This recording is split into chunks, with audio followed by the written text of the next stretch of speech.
Hello, and welcome to SecureTalk, a podcast where we explore the critical world of information security innovation and compliance. I'm your host, Justin Beals, founder and CEO of StrikeGraph. Together with our expert guests, we'll provide you tools and tips to help your business thrive in the rapidly evolving cybersecurity environment. Hello, everyone, and welcome to SecureTalk. I'm your host, Justin Beals. In today's increasingly polarized world, the line between security and diplomacy has never been more crucial or more challenged. We are witnessing unprecedented turmoil within our federal government, career officials being escorted out of buildings, abrupt policy reversals, and the dismantling of agencies before understanding their function. This chaos isn't just bureaucratic reshuffling, it's undermining our government's ability to function effectively, both at home and abroad. As we navigate through what many are calling a constitutional crisis, I find myself wondering, what happens when we tear down systems before understanding how they work? What are the consequences when institutional knowledge and expertise are dismissed rather than leveraged? And what are the costs when we abandon soft power in favor of purely kinetic solutions? These questions aren't just academic. They have real implications for our national security, the safety of our service members, and America's standing in the global community. The recent gutting of USAID has left humanitarian crises unaddressed. Federal workers with irreplaceable expertise in nuclear security were terminated and then hastily rehired when the consequences became apparent. From the battlefields of Ukraine to the hallways of our own federal agencies, we're witnessing the fallout of decisions made without strategic foresight. Well, today I'm thrilled to welcome back one of my favorite guests from last year, someone who brings unparalleled expertise in navigating these treacherous waters. He's a leader who has operated at the highest levels of national security while understanding the delicate balance between military power and diplomatic influence. My guest today is Vice Admiral Mike LeFever, U.S. Navy and Concentric CEO. After 4 decades of service, he completed his military career as the Director of Strategic Operational Planning at the National Counterterrorism Center. Renowned for navigating cross-cultural environments and building high-performance teams, Mike has been responsible for significant achievements in U.S. national security and private sector growth and profitability. Please join me today in welcoming Mike, having an insightful conversation about leadership during crisis, finding common ground in divided times, and maintaining a strategic focus when chaos threatens to overwhelm. Hello, everyone, and welcome back to SecureTalk. One of my favorite guests from last year, and I'm so grateful to have met you. I'm going to say friend. I've loved building this relationship, but we have Mike LeFever with us from Concentric, and really appreciate you rejoining the podcast this year, Mike. A lot has changed since we talked last. That's for sure, Justin, for sure. Thank you. I enjoyed it as well. Great. You have had a storied career in security, of course, in the military, in a leadership role, in challenging scenarios geopolitically, and managing relationships at a nation-state level, and also recently in security strategy, for your current business. And I thought we might catch up there a little bit. Maybe we'll start on the lightweight side of these conversations and tell us what's been happening at Concentric for you guys. How has business been over the last year? Yeah, it's, I tell people it's a good news, bad news story. Bad news is we're in an environment where people feel insecure. When you see, particularly after the incident with the healthcare individual that was gunned down in the streets of New York City. You're in that environment where people no longer feel like the normal mechanisms keep them secure.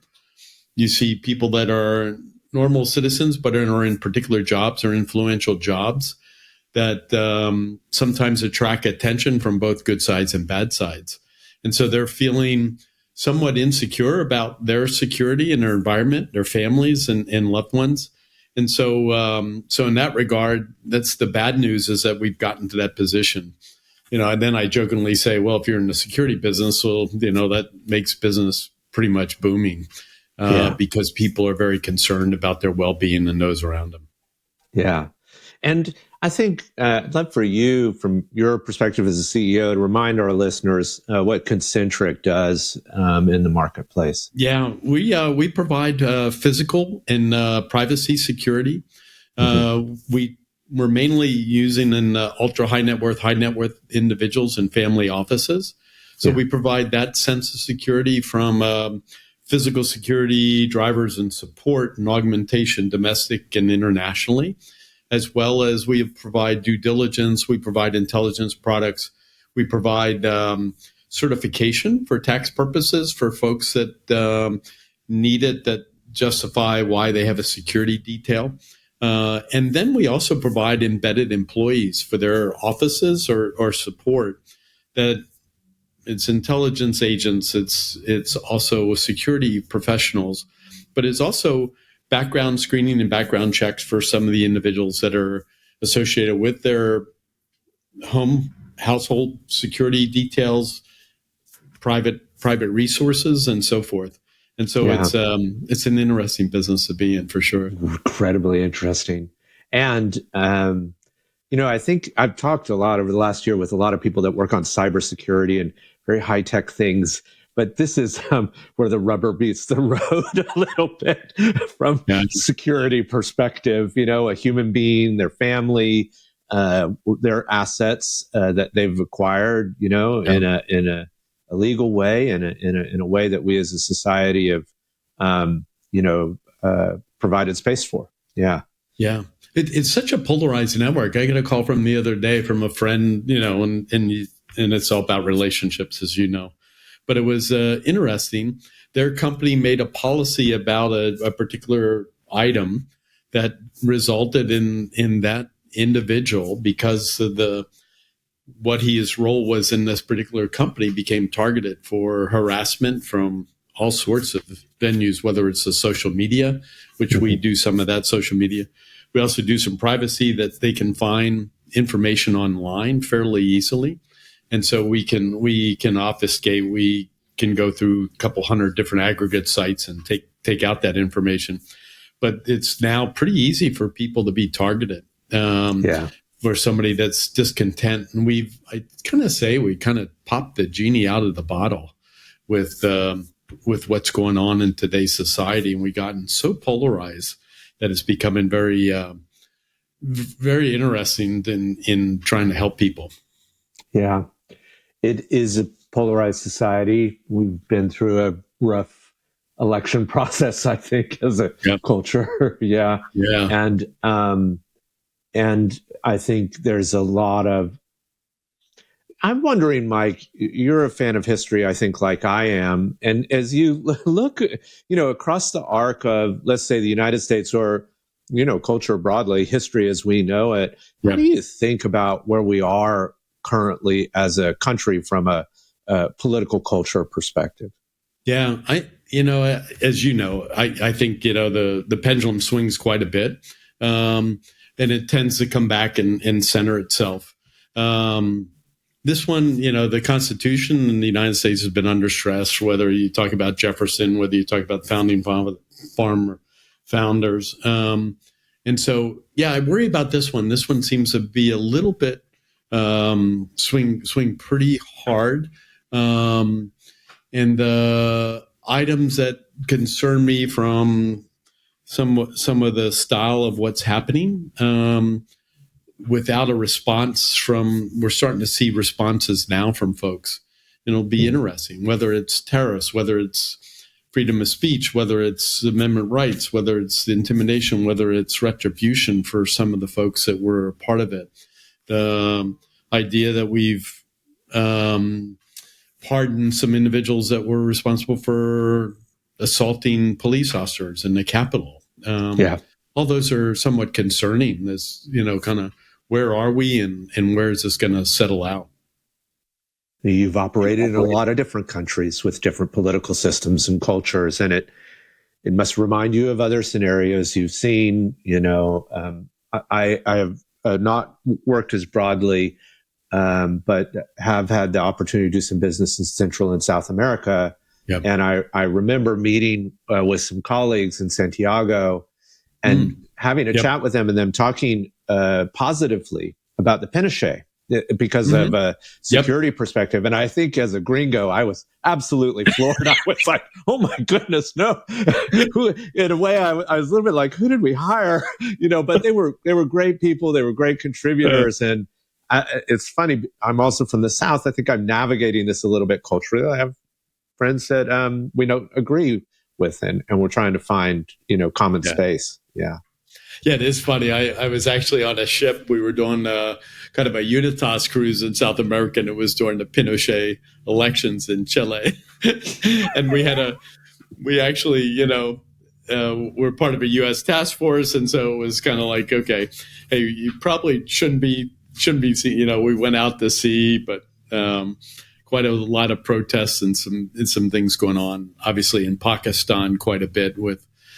Unfortunately, since 1947, not any of the administrations ever lasted without a military coup.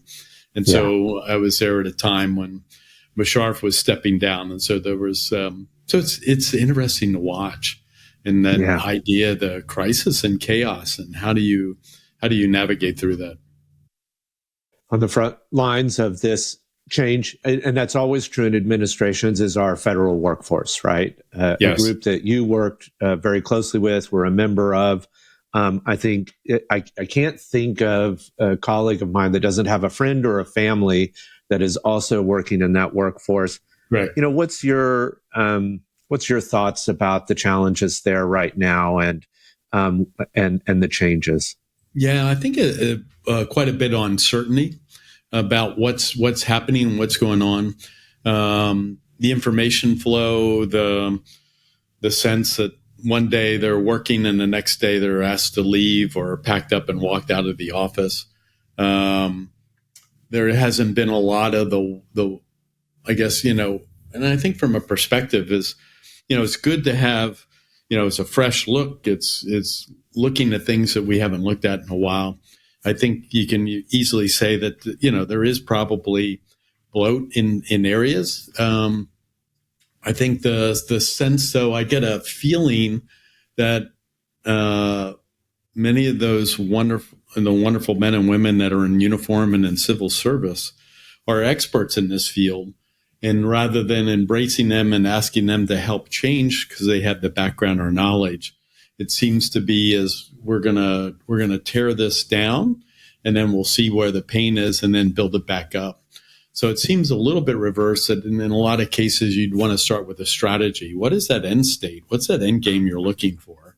And then, okay, how do we manage to do that in a form that, because in my style or whatever in leadership that I learned, it's you take care of people, everything else takes care of itself. And how do you treat and handle people in that manner that preserves them and but also makes them a part of the solution as well? It's interesting to me that I feel like you and I probably share this. I want to own that there are other opinions in the world. By the way, to all our listeners, it's going to be a very opinionated episode. You're going to hear a lot about what I think and Mike thinks, and so be patient with us. All of my success in teams has been based upon respecting the expertise and potential of the teammates I worked alongside. Correct. You share that with me. Oh, absolutely. Yeah. And there was a time when I was younger and I might have agreed with this, broad sweeps of opinion, like, government is inefficient or government is bad. But as I've grown and learned and met people that work in it, almost everyone that I've met that works in the government has a deep expertise in what they do. Now, they might be focused on what they have an affection for. I haven't met anybody that doesn't work hard, doesn't really try, and doesn't care about what they do. Correct. Yeah, Yeah. couldn't agree more. I don't think anybody wakes up in the morning and goes, "Ooh, wait till I get to work so I can screw this up." Let's see how I can make this, just an abysmal failure. And so, it's separating those from well-meant intention to, outright, and it's embracing that and trying to get them along and where your vision is and where it is. But, it's the alignment of where you want to head and get everybody on board. It's classic team building 101.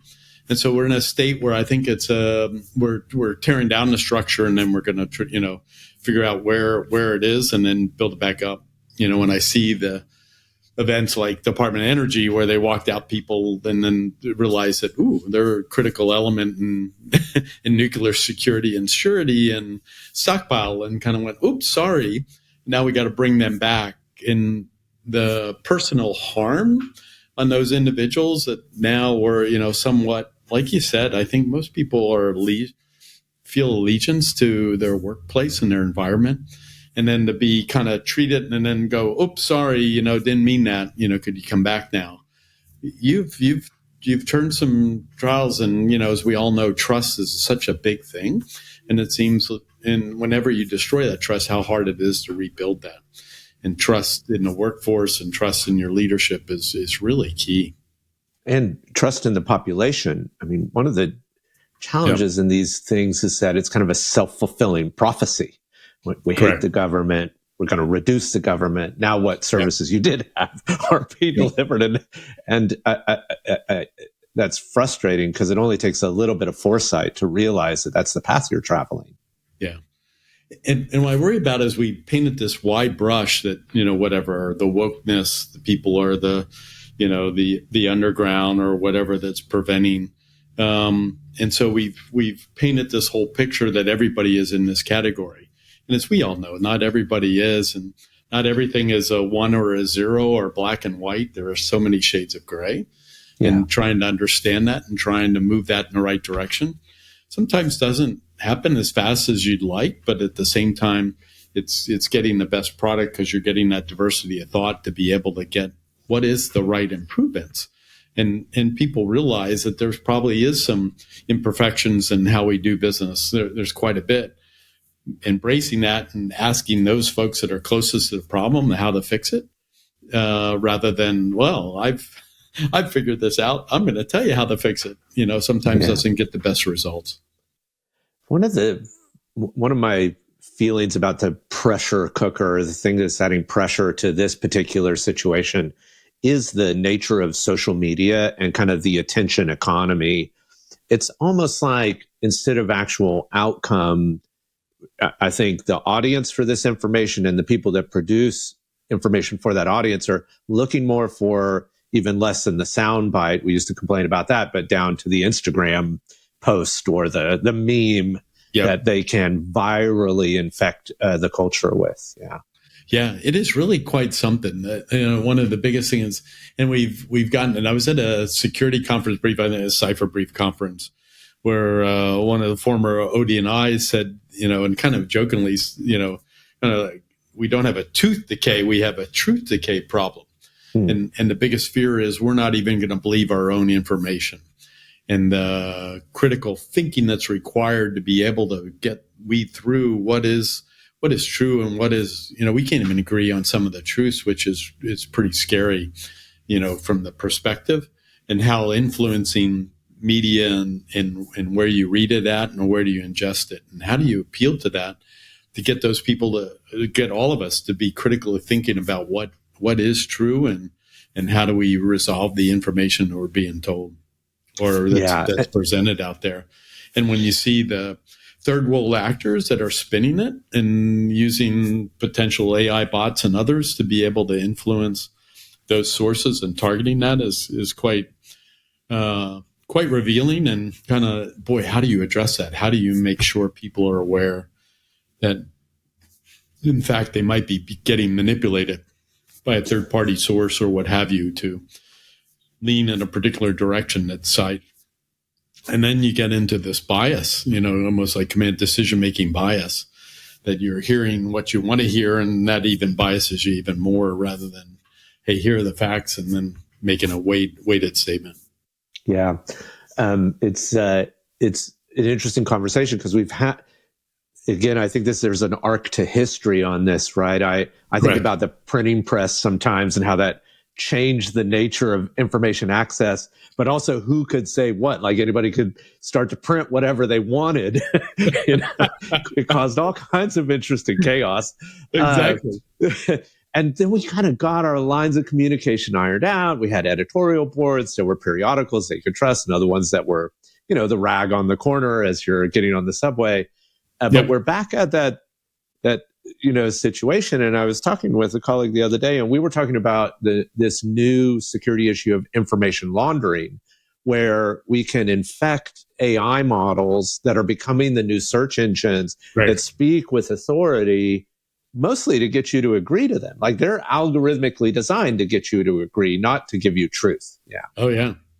And to feed them the information that you wanted to bias their processing on how they evaluate it. When ChatGPT first started out, the error rates were pretty huge. Now with the refinements and expertise, but then you have, well, can I influence that? And we're discovering that, yes, you can influence. So it's pretty,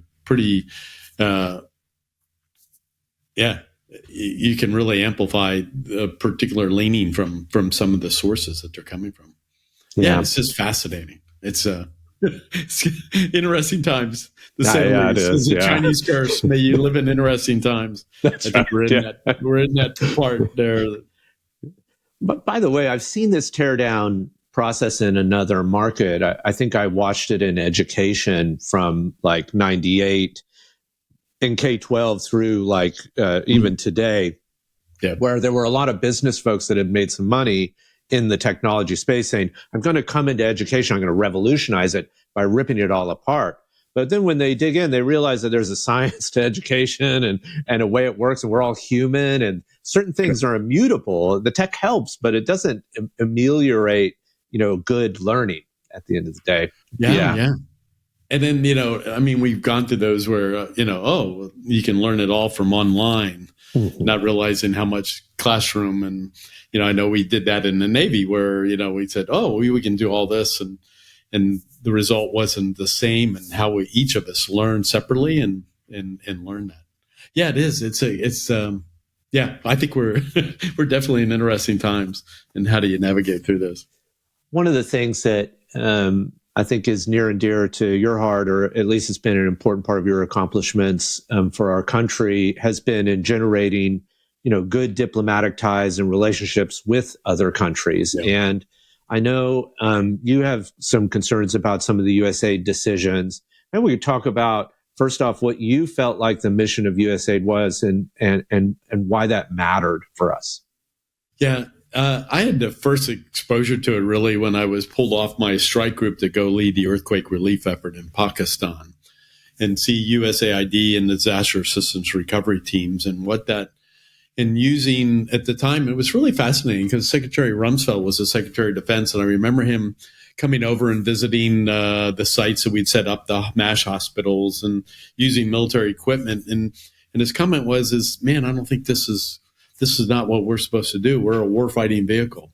But the effect that you had in providing that military assistance, that 911 force that no one else can provide, was such a goodwill. We had the highest approval rating ever in Pakistan during the earthquake relief because they would see what they characterize our helicopters, the Chinooks, as angels of mercy, because it was providing goods and we were providing an air bridge that hadn't been seen since the Berlin War to provide goods and sustain population centers which were cut off from the world, as well as providing the medical assistance and aid that was required.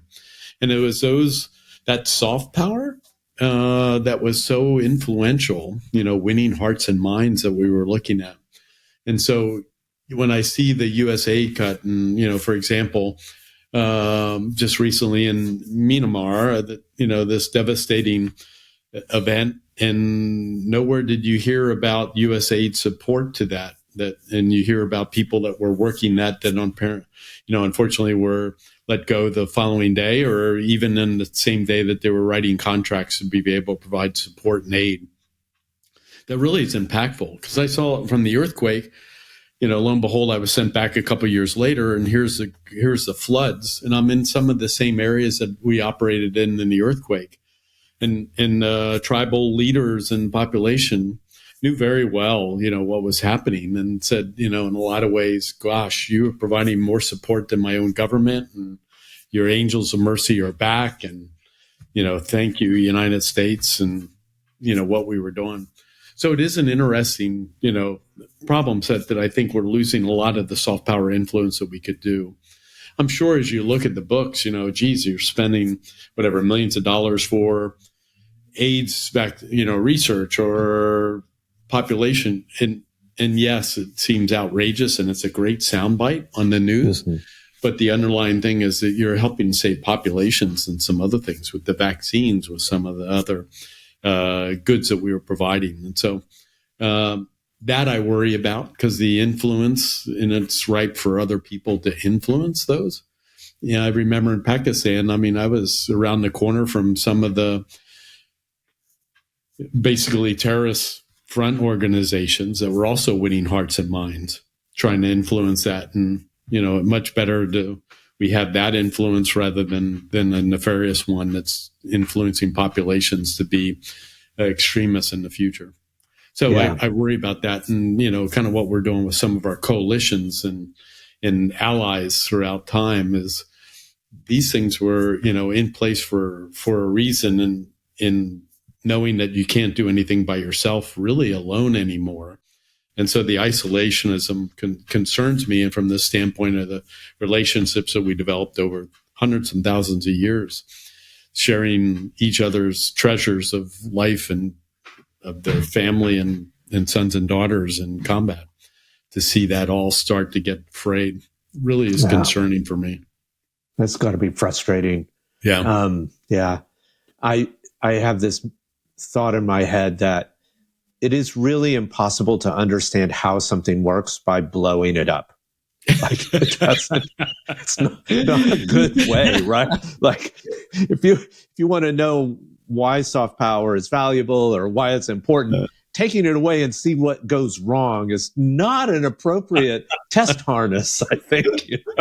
Because I think it's one method to figure out what's important in life. Here, let me pull this part away. But there's a certain amount of risk, right? And the one that I hold forefront in my mind is it puts U.S. soldiers' lives at risk, I believe, Mike. This is my opinion.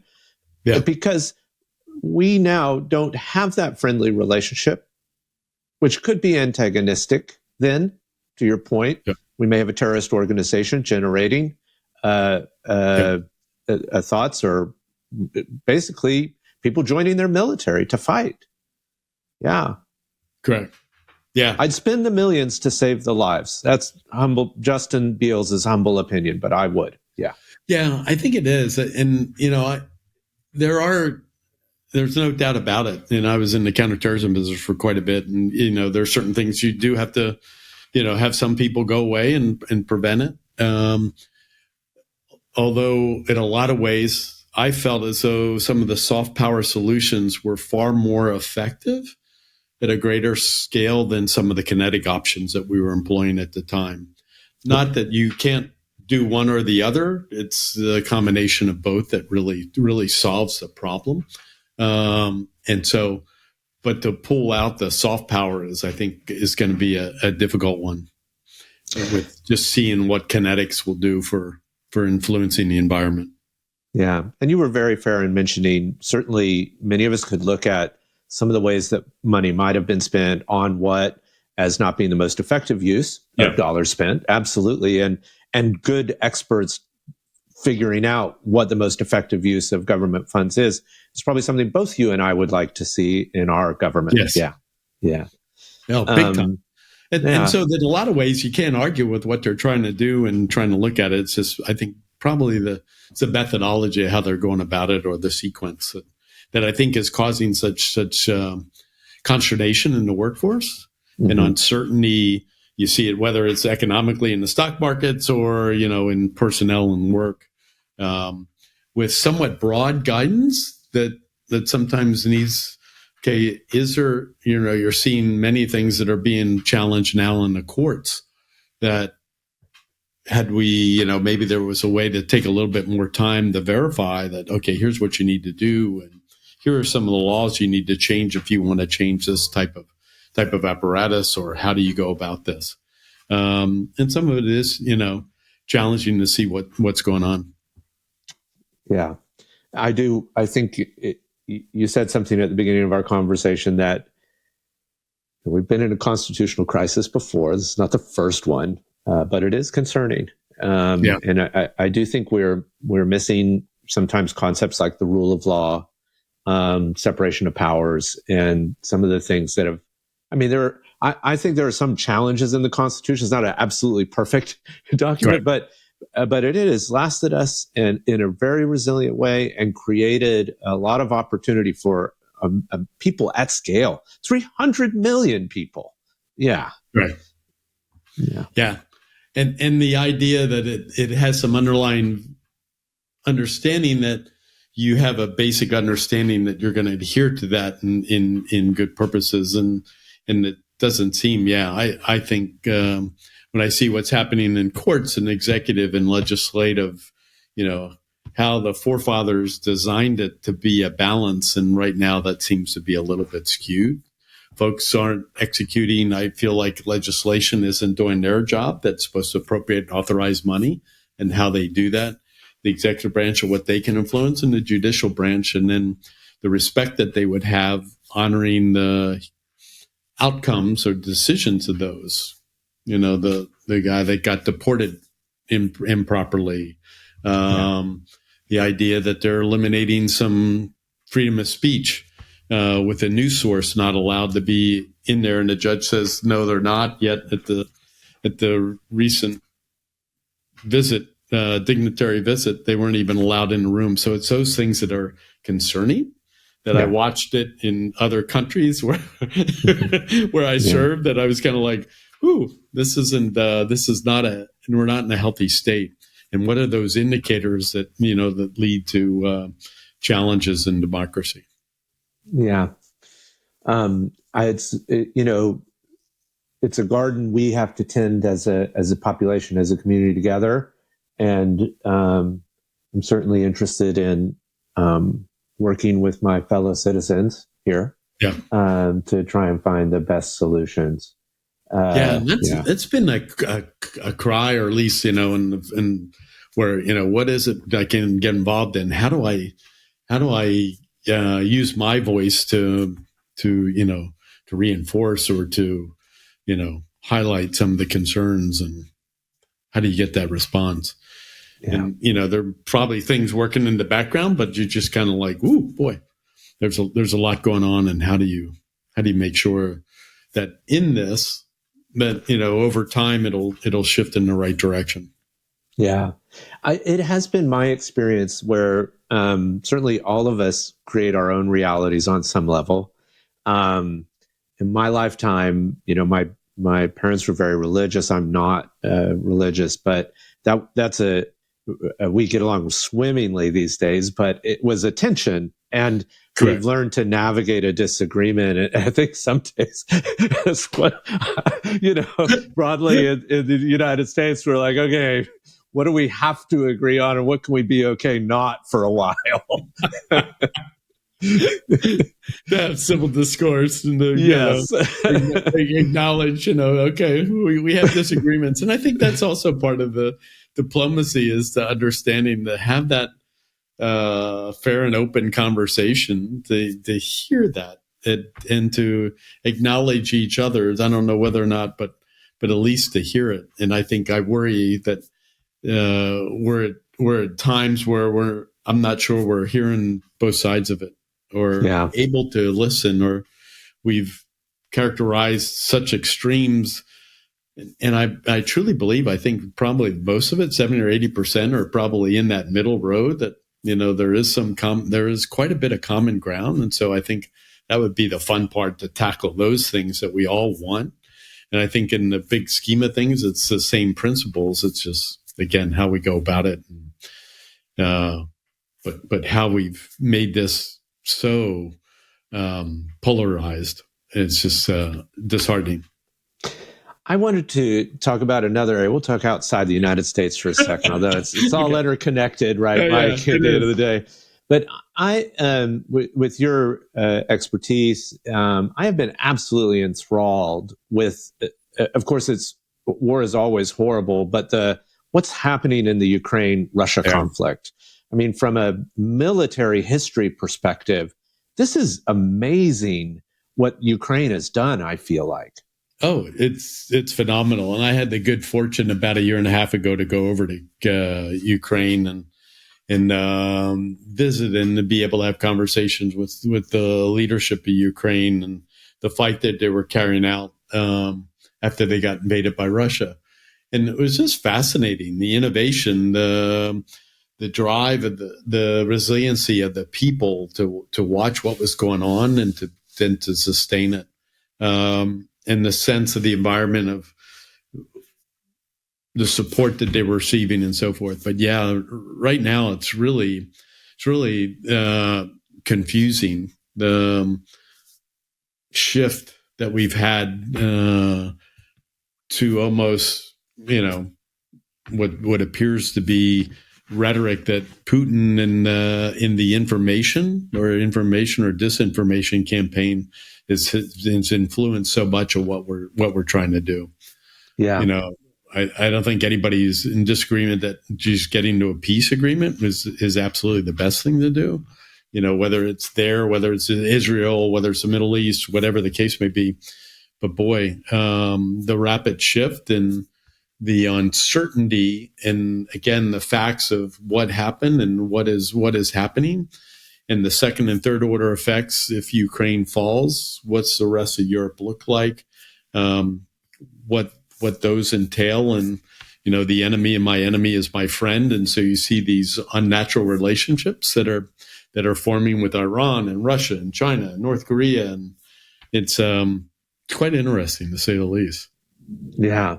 When the world gets divvied up like this along these lines, we get really worried because the conflagration can spread quickly, as we have done in the past. Yeah. I mean, we are apt to repeat. Yeah. Yeah.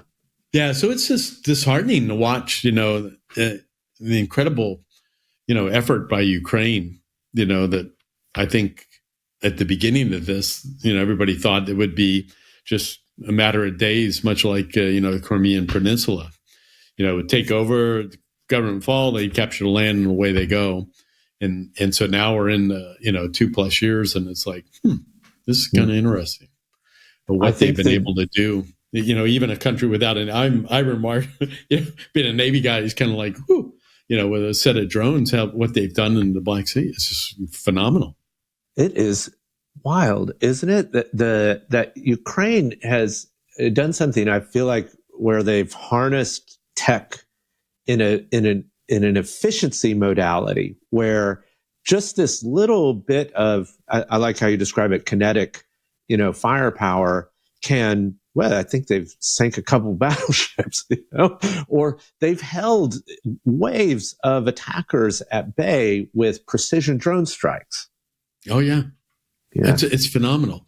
And to see the factories of what they were doing and the speed of innovation that they're doing, I think it's an important lesson for us, for as we're watching, is like, holy smokes, how rapidly they're changing, how the battle lines are changing. Their cycle is almost on a every 30 days.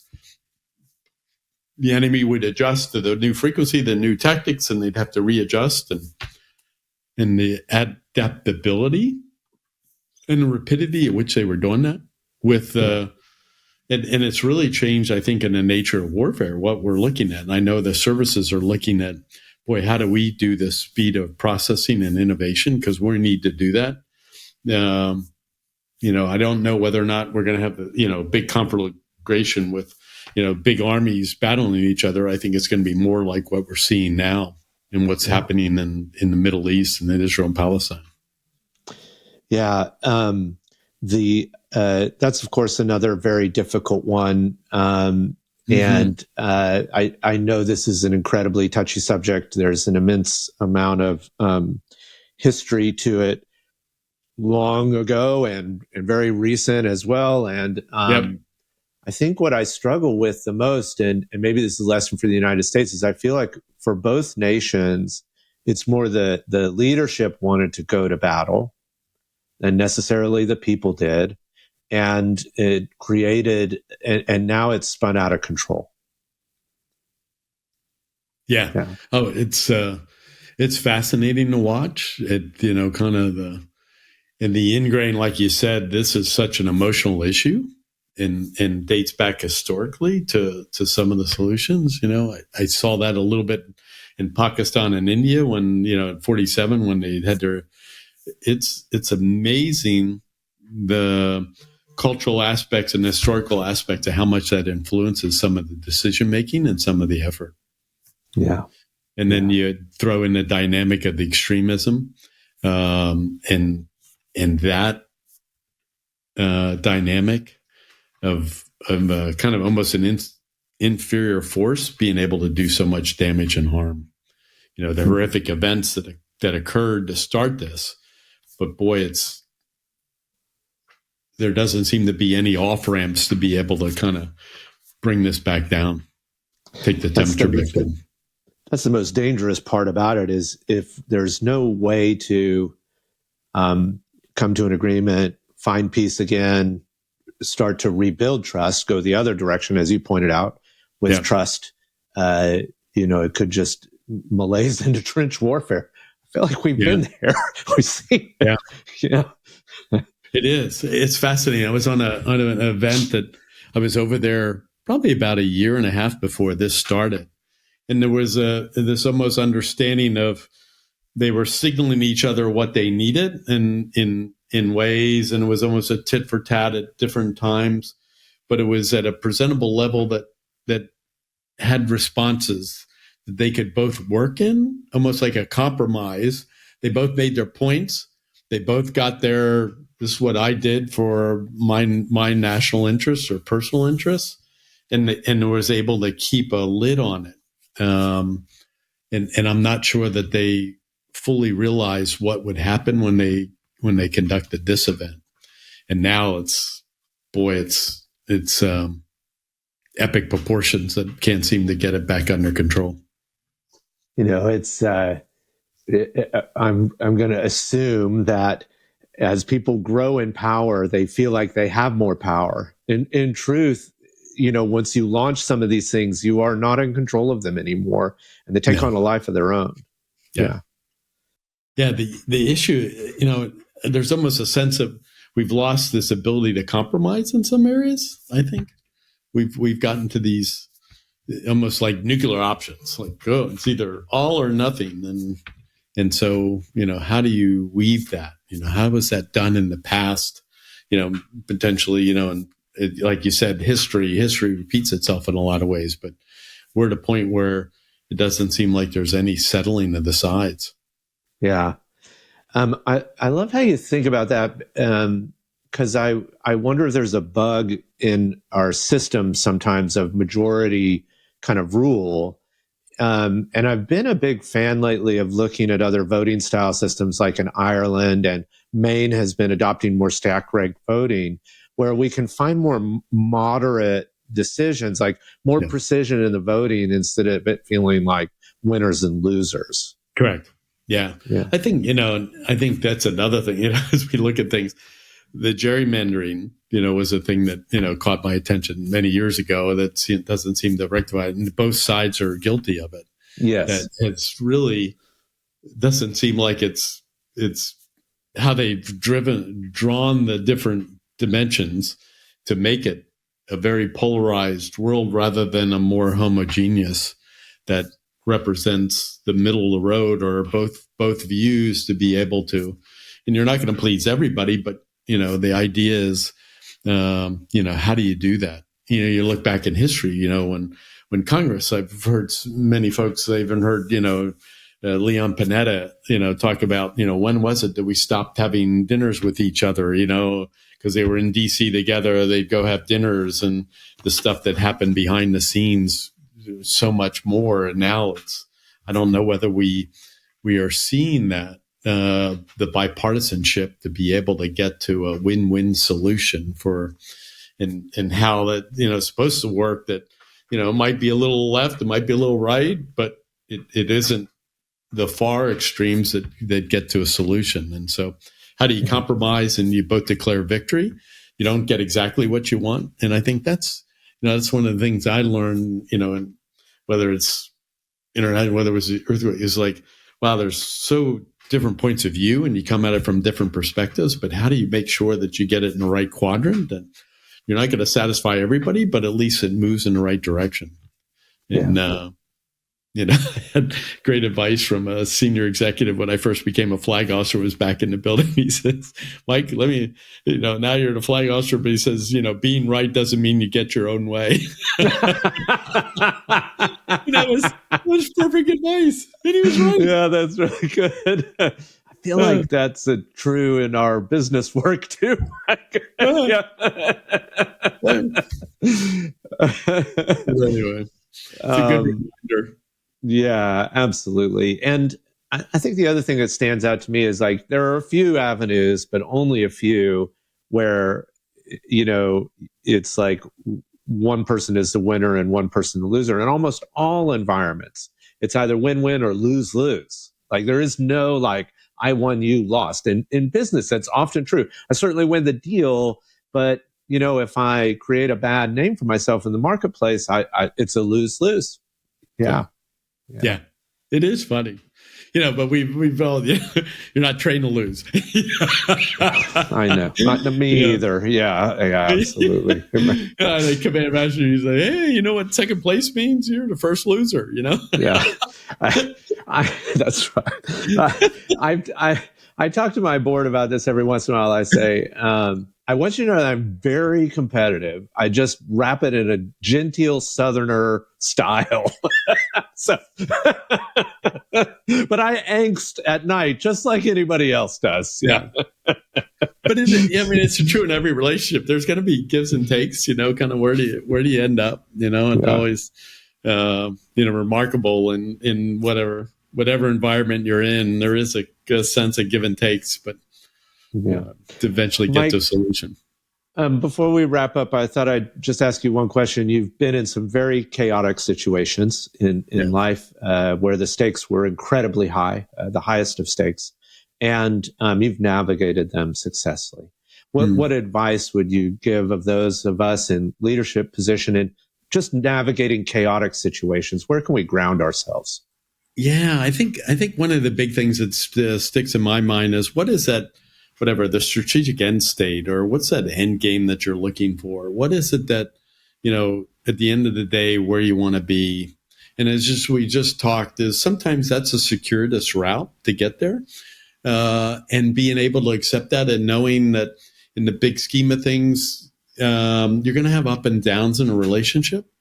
But at the end of the day, where do you want that to end? And so as I look in these chaotic systems, it's kind of like, okay, the populace, elected a clear mandate. We want to have change. We want to see change.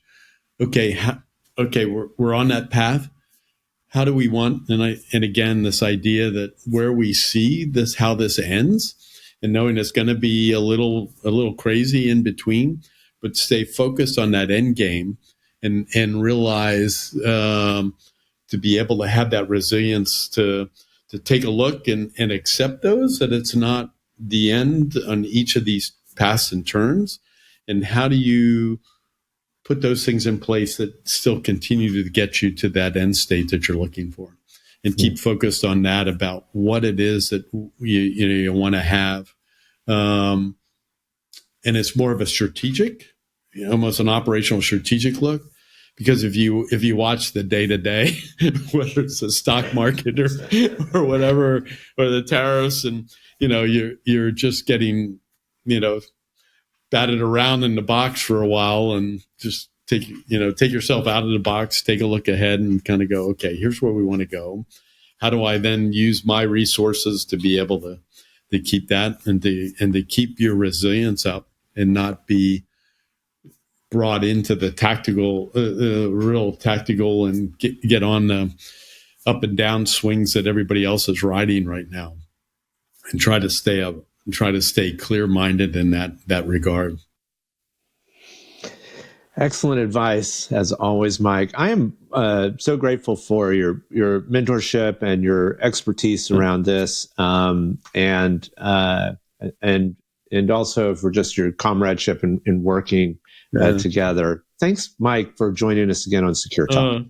Well, Justin, this has been great. It is. It's it's kind of like be able to talk openly and kind of like get the concerns that we're all facing, and for everybody, and to try to keep it in perspective of what's going on and where we've been and how we can still, proceed and get to the part where we want to be at. But thank you so much. This is always fun, and it's always enjoyable. Thank you, my friend. My pleasure. And we'll talk to you again soon. Have a great day. All righty. Thank you.